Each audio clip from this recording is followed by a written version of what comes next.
आइए मेरे प्यारे दोस्तों, आपका स्वागत है श्रीमद् भगवद गीता पाठ में। आप सबके मंगल की कामना करते हुए ईश्वर का नाम लेकर शुरू करते हैं। ओम शंकरं शंकराचार्यं केशवं बादरायणं सूत्रभाष्यकृतो वंदे भगवन्तौ पुनः पुनः। ईश्वरो गुरुरात्मेति मूर्तिभेद विभागने व्योमवत् व्याप्त देहाय दक्षिणामूर्ते नमः।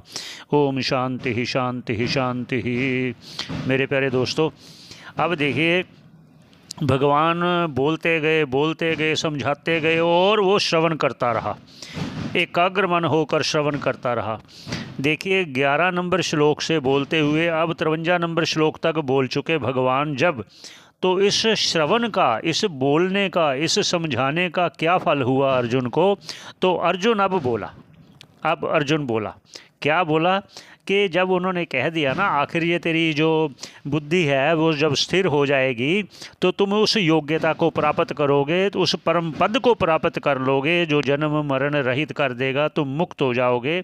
तो उसके मन में ये प्रश्न उठा, अर्जुन के मन में, कि ऐसे व्यक्ति जो मोक्ष पद प्राप्त कर चुके हैं उनकी स्थिति कैसी होती है, वो मुझे बताइए भगवान।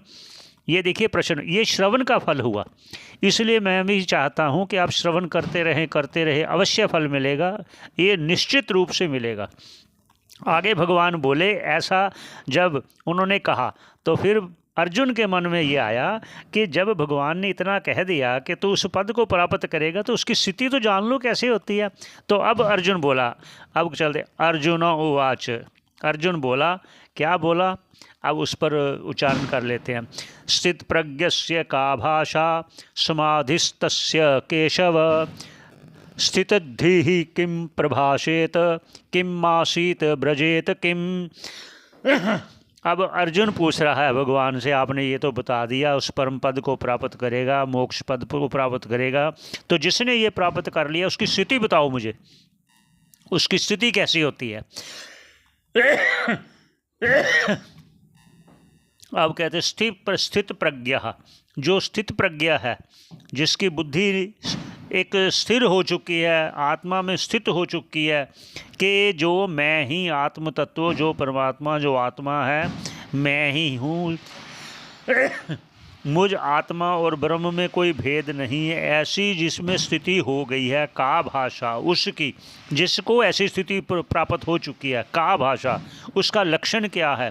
समाधिस्थ तस्य केशवः, और क्या कहते हैं, हे केशव, स्थित प्रज्ञा के वो समाधि में स्थित हुए पुरुष की क्या एक भाषा क्या होती है, वो किस प्रकार किस लक्षण वाला होता है। अब यहाँ केशव जी कहा, केशव मतलब भगवान को केशव नाम से भी कहा गया क्योंकि एक केशी राक्षस को मारा था, इसलिए उनको केशव नाम से पुकारते हैं।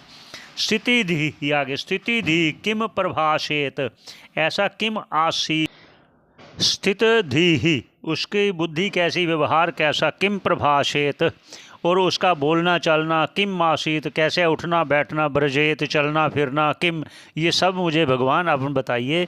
जो स्थित प्रज्ञा है, जिसने मोक्ष पद को प्राप्त कर लिया है, अपने परम धाम में स्थित है, अर्थात आत्मा में स्थिति जिसकी हो गई है, उसके बारे में मुझे बताइए। अब आगे भगवान बोलेंगे, उस पर आप पर चर्चा करेंगे। धन्यवाद श्रवण करने का, बहुत बहुत धन्यवाद आपका।